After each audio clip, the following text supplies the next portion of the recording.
Siya ang aking kliyente, si Sha Esperas na may type 2 diabetes na 12%, mataas na presyon ng dugo at kolesterol.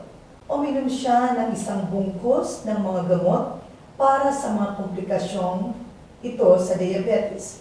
Ngunit ito ay naging sanhi ng kanyang panghihina at allergy ng ilang mga gamot. Ngayon, bibigyan ko siya ng 6 na kahon ng Golden Inso para maresolba ang mga isyong ito sa diabetes at bumalik siya kasama ang mga resulta. Tingnan natin sa loob ng ilang linggo. Ngayon, narito na si Miss Sha Esperas na nakilala ako noong mga nakaraang linggo upang gamutin ang kanyang sakit na diabetes gamit ang 6 na kahon ng Golden Inso. Napakaganda ng resulta.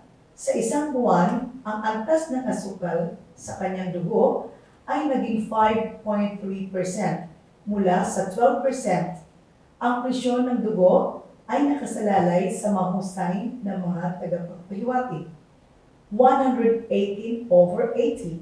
I highly recommend Golden Inso sa lahat ng may sakit na diabetes. Irerekomenda mo ba ang mga taong may sakit na diabetes na gumamit ng Golden Inso? Opo, doktor. Salamat Golden Inso.